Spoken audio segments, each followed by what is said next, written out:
एकैछिन रोकेर यो भिडियोलाई पुरा हेर्नुहोस् है। के तपाईँ आफ्नो पोस्टमा एङ्गेजमेन्ट बढाउन चाहनुहुन्छ? एङ्गेजमेन्ट नै तपाईँको इन्कमको एउटा स्रोत हो। जति तपाईँको पोस्टमा धेरै एङ्गेजमेन्ट हुन्छ त्यति नै तपाईँको अर्निङ हुन्छ। तर एङ्गेजमेन्ट बढिरहेको छैन भनेपछि एङ्गेजमेन्ट कसरी बढाउने त्यो फर्मुला मैले तपाईँलाई यो भिडियोमा बताउन गइरहेको छु। तपाईँले भिडियोलाई स्किप नगरिकन पुरा भिडियो हेर्नुहोस्, तपाईँलाई जानकारी हुनेछ। म अब लाग्दैछु स्क्रिन रेकर्डिङतिर। स्क्रिन रेकर्डमा विस्तारले मैले बताउने छु कसरी इन्कम बढ्छ र कसरी एङ्गेजमेन्ट बढ्छ भन्ने। खास गरी एङ्गेजमेन्टको बारेमा मैले बताउने छु। एङ्गेजमेन्ट बढ्यो भने तपाईँको इन्कम अटोमेटिक बढ्ने छ। त्यो भिडियोलाई पुरा हेर्नुहोस्, त्यसपछि तपाईँ पनि आफ्नो पोस्टहरुमा एङ्गेजमेन्ट बढाउन चाहनुहुन्छ भने सबभन्दा पहिले यहाँ हेर्न जरुरी छ। जस्तो मैले मेरो फलोवर्सको संख्या छ 8600। मैले पोस्ट गरेको पोस्ट यो 8600 जनासँग एकैचोटि नपुग्न सक्छ, या तपाईहरुको लिस्टमा पनि धेरै होलान् र तपाईहरुको गरेको पोस्ट मसँग पनि नआउन सक्छ एकैचोटिमा, या तपाईको पोस्ट आएको हुन सक्छ र मेरा यो 8600 जनाले पोस्ट गर्दाखेरि तपाईको पोस्ट दबिएको हुन सक्छ, मैले नदेख्न सक्छु। अब त्यो पोस्ट मसँग कसरी पुर्याउने या मेरो पोस्ट तपाईसँग कसरी पुग्ने भन्दाखेरि त्यसमा हामीले आफ्नो एङ्गेजमेन्ट बढाउन आवश्यकता हुन्छ। कसरी बढाउने त भन्दाखेरि जति पनि हाम्रा यिनी पोस्टहरु छन्, यिनी सबै पोस्ट, यिनी पोस्टलाई एकचोटि हामी एङ्गेजमेन्ट दिन जरुरी छ। एङ्गेजमेन्ट दिनु भनेको कसरी भन्दाखेरि जस्तो यहाँ कमेन्टमा गइन्छ आफ्ना पोस्टमा। जस्तो यहाँहरुले कमेन्ट मैले सबैको लगभग रिप्लाई गरिसकेको छु। अब म कसैमा रिप्लाई गरेको छैन। जस्तो यहाँ एकजना शान्ता भारतीजीले भन्नुभयो जय होस् भन्नुभयो।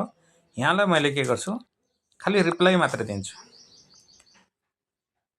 यहाँ मैले उहाँले गरेको कमेन्ट अनुसारको मैले यो रिप्लाई दिएँ। यो रिप्लाई दिइसकेपछि यो पोस्टमा फेरि एङ्गेजमेन्ट बढ्यो र मेरा 8600 मा जसले हेर्नुभयो उहाँसँग त पहिले गइसकेको छ, जसले हेर्नु भएको छैन उहाँसँग फेरि जान्छ। त्यसमध्ये कतिले देख्नुहुन्छ यो मैले भन्न सक्दिनँ, तर फेरि यो पोस्ट बढ्यो। या यो पोस्टमा कोही अरूले लाइक कमेन्ट गर्दै, लाइक मात्रै नभएर कमेन्ट गर्दै भने पनि यो अघि बढ्न सक्छ। र तपाईले गरेर यो 3 दिनै बिहान उठेर सबभन्दा पहिले के गर्नुस् भन्दाखेरि यिनी सबै जो पोस्ट छन् यिनी सबै पोस्टमा गएर एक जनालाई रिप्लाई गर्नुस्। जस्तो यहाँ एकजना भाइले लेख्नुभयो दर्शन भनेर, मैले यहाँ थ्याङ्क्स भनेर गर्दै यो अब यो पोस्ट फेरि एङ्गेजमेन्ट बढ्यो। यसको यो फेरि 8600 मध्ये जसले हेर्नुभएको छ उहाँसँग त जाँदैन र जसले हेर्नु भएको छैन उहाँसँग फेरि जान्छ। अब कतिजनाले को नजर त्यसमा पर्छ र क्लिक गर्नु छ। अब यो एङ्गेजमेन्ट तपाईले दिनदिनै दिनुभयो आफ्ना पोस्टहरुमा भनेपछि तपाईहरुको पोस्टमा, भिडियोमा या पोस्टमा तपाईको लाइक कमेन्टहरु फेरि बढ्छ। जस्तो यो मेरो पोस्ट छ, अब यो पोस्टमा नि 35 वटा कमेन्ट आछन्। अब सबै मैले रिप्लाई त गरिसकेको छैन। यहाँ जुनमा मैले रिप्लाई गर्न भ्याएको छैन उसलाई मैले रिप्लाई गर्ने हो। यहाँ धेरै जनाले मलाई स्टार दिएर सहयोग गर्नुभएको छ। जस्तो यहाँ कपिल अर्यालजीले मलाई कङ्ग्रेचुलेसन भनेर भन्नु, मैले यहाँलाई अब के भन्छु, थ्याङ्क्स सर भनेर मैले कमेन्ट गरिसकेपछि अब यसको फेरि एङ्गेजमेन्ट फेरि बढ्यो। यसरी तपाई आफ्नो सबै पोस्टहरुमा बिहान एकचोटि सबै पोस्टमा गएर एङ्गेजमेन्ट दिनुस्, ताकि त्यो पोस्ट फेरि घुमोस् र तपाईका अडियन्सहरुसँग जाउँ। अडियन्ससँग त जाउँ तपाईका, र तपाईभन्दा फलोवर्स भन्दा बाहिर भएका नन फलोवर्स अडियन्ससँग पनि जान सक्छ यो, यदि उहाँ धेरै मान्छेले यो तपाईको पोस्टलाई क्लिक गरिदिनुहुन्छ भनेपछि यो अगाडि अगाडि बढ्दै जान्छ। यसरी तपाईहरु एङ्गेजमेन्ट बढाउन सक्नुहुन्छ। दोस्रो कुरो तपाईले के गर्नु पर्यो भन्दाखेरि यहाँ जो पोस्ट आएका छन् नि यिनी पोस्टहरुमा पनि तपाईले कमेन्ट गर्नु पर्यो।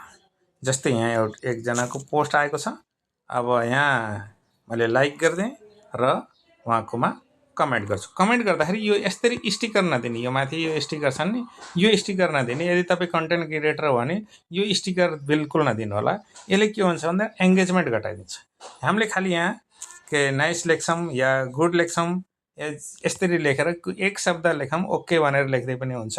यसले के हुन्छ भन्दाखेरि अगाडिको जसको पोस्ट हो उहाँलाई एङ्गेजमेन्ट जान्छ, त उहाँले आएर हाम्रो पोस्टमा पनि लाइक कमेन्ट गर्न सक्नुहुन्छ। जस्तो अब यहाँ म अर्को पोस्टतिर जाँदैछु। जस्तो यहाँ राज शर्मा अधिकारीजीले कुन फल खाँदा मरिन्छ भनेर भन्नुभएको रहेछ। अब त्यसको बारेमा अब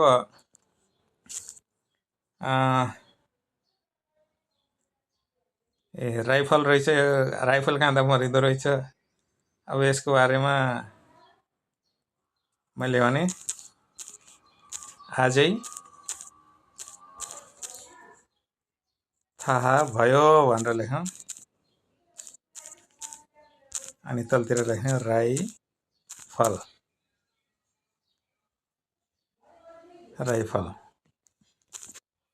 अब यति गरेर मैले गरेपछि यहाँलाई जब एङ्गेजमेन्ट जान्छ त उहाँले पनि मेरो पोस्टमा आएर एङ्गेजमेन्ट दिनुहुन्छ, किन भन्दा उहाँलाई पनि एङ्गेजमेन्टको आवश्यकता पर्छ। यसै गरेर तपाईँले तपाईँको आफ्ना आफन्ती जो पनि छन् या पराई छन् जसको पनि पोस्ट आउँछ तपाईँले यहाँलाई, जस्तो यहाँले गुड मर्निङ भन्नुभएको छ, यहाँलाई गुड मर्निङ भनिदिनुहोस्। यसरी तपाईँले एङ्गेजमेन्ट अर्कालाई दिनुहोस्। यो गिभ एन्ड टेकको फर्मुला पनि हो र फेसबुकको एल्गोरिदमले पनि तपाईँहरूको पोस्टलाई हाइलाइट गर्न सक्छ। यदि त्यहाँ लगातार तपाईँको पोस्टमा मान्छेहरू एङ्गेज हुन लाग्यो भने त अटोमेटिक त्यहाँ बढ्न सक्छ। र तपाईँले अलिकति बुस्टिङ गर्नुको लागि तपाईँले आफूसँग जो डेली तपाईँको पोस्टहरूमा आएर लाइक कमेन्ट गर्नुहुन्छ उहाँहरूलाई पनि कमेन्ट लाइक गर्न सक्नुहुन्छ। त यसै गरेर तपाईँ एङ्गेजमेन्ट बढाउनुहोस्। तपाईँको राम्रो तरिकाले अझै बढ्दो तरिकाले इन्कम आउन सक्छ। धन्यवाद। भिडियो कस्तो लाग्छ कमेन्ट गर्नुहोस् र राम्रो लाग्छ भने एकचोटि सेयर गरिदिनुहोस्। अर्को भिडियोमा योभन्दा राम्रो अरू टिप्स लिएर आउनेछु।